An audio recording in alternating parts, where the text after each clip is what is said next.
Hello students, today we are going to discuss another most important reaction, named reaction of unit 5th, that is Wolff-Kishner reduction. And in the earlier video we have learnt about Clemmensen reduction. What is the difference between Clemmensen reduction and Wolff-Kishner reduction?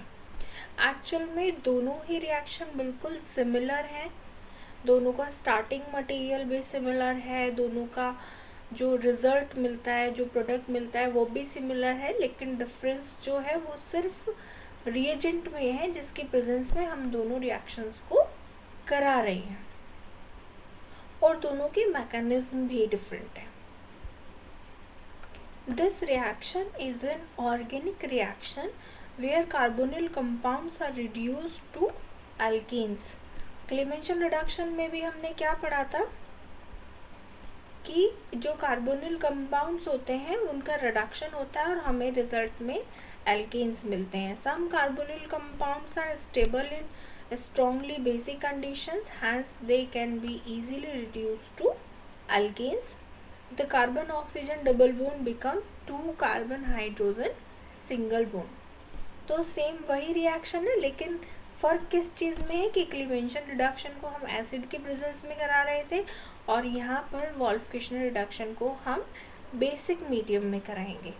वहाँ पर हम दूसरा reagent use कर रहे थे, यहाँ पर हम हाइड्रोजीन यूज़ करेंगे. वहाँ पर हम जिंक अमलगम यूज़ कर रहे थे, जिसमें कि जिंक का जो था मोस्ट इम्पोर्टेंट रोल था रिएक्शन में, यहाँ पर हाइड्रोजीन का वही रोल है. ओके, जहाँ हम वहाँ पर एसिड के लिए HCl यूज़ कर रहे थे, तो यहाँ हम बेस के लिए पोटेशियम हाइड्रोक्साइड यूज़ कर रहे हैं. सिमिलर रिएक्शन है.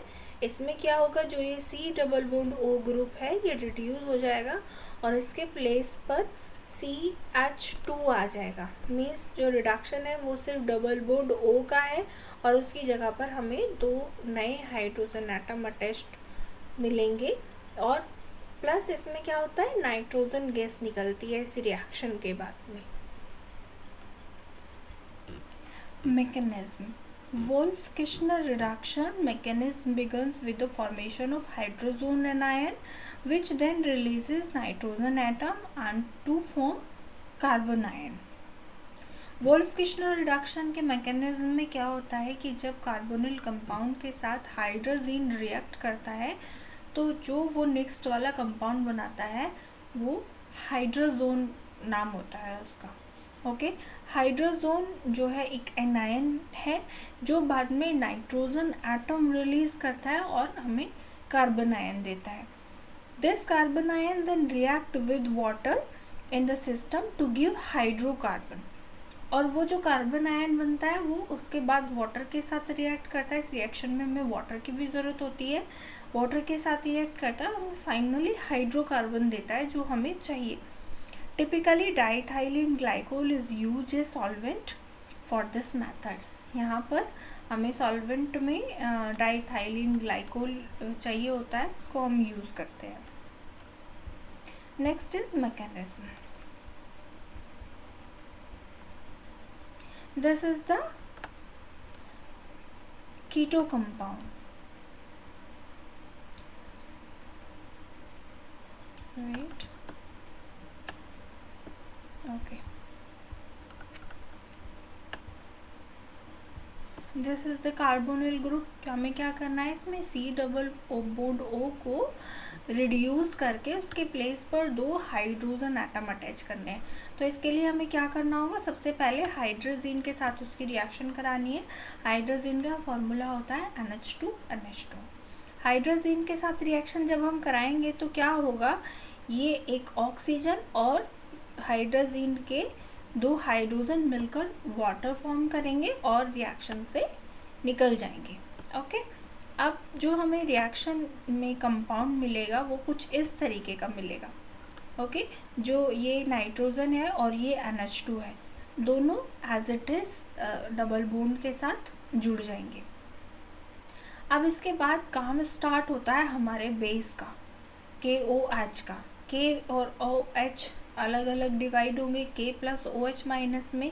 OH माइनस आएगा, OH माइनस आयन जो रिएक्ट करेगा तो उसमें क्या होगा कि इसका एक हाइड्रोजन को फिर OH आयन अपने साथ अट्रैक्ट कर लेगा और फिर से वाटर फॉर्म करेगा और एक वाटर मॉलिक्यूल निकाल देगा। उसके बाद क्या होगा कि कार्बन जो नाइट्रोजन है उसको अपनी वैलेंसी जो है वो मेंटेन करनी है। नाइट्रोजन के ऊपर एक लोन पेयर ऑफ इलेक्ट्रॉन आ जाएगा। वैलेंसी कंप्लीट करने के लिए उसका जो ये चार्ज है ये इधर शिफ्ट होगा और वहाँ पर डबल बॉन्ड फॉर्मेशन हो जाएगा यहाँ पर। ओके, एंड जो कार्बन और नाइट्रोजन के बीच में डबल बॉन्ड है उसमें से एक बॉन्ड ब्रेक होगा और उसका जो लोन पेयर ऑफ इलेक्ट्रॉन होगा वो कार्बन के ऊपर आ जाएगा, as you can see in this compound. समझ में आया? नाइट्रोजन का लोन पेयर उसके साइड वाले बॉन्ड पर शिफ्ट होगा और इस वाले नाइट्रोजन की फिर वैलेंसी 4 हो जाएगी, तो ये वाला पाई बॉन्ड ब्रेक होगा कार्बन के और नाइट्रोजन के बीच का और उसका चार्ज जो है, जो उसका एक लोन पेयर ऑफ इलेक्ट्रॉन है वो कार्बन के ऊपर शिफ्ट हो जाएगा और हमें कार्बन आयन देगा। This is our carbon ion. ठीक है, अब कार्बन आयन में जो काम स्टार्ट होगा अब उसमें प्रोटोनेशन होगा। H+ की ज़रूरत पड़ेगी हमें। H+ से जब हम रिएक्ट कराएंगे तो हमें ये वाला कंपाउंड मिलेगा। ओके, क्या होगा जब H+ को हम रिएक्ट कराएंगे तो वो कार्बन पर जो हमें कार्बन आयन मिला है उस पर माइनस का चार्ज है, माइनस का चार्ज प्लस के चार्ज को अट्रैक्ट करेगा और इजी एडिशन हो जाएगा। तो यहाँ पर जो हाइड्रोजन है वो आकर अटैच हो गया। इसके बाद क्या होगा कि इसमें से नाइट्रोजन एटम निकल जाएगा एंड 2 गैस जो है वो निकल जाएगी और फाइनल हमें क्या मिलेगा, एल्केन मिलेगा या फिर हाइड्रोकार्बन मिलेगा।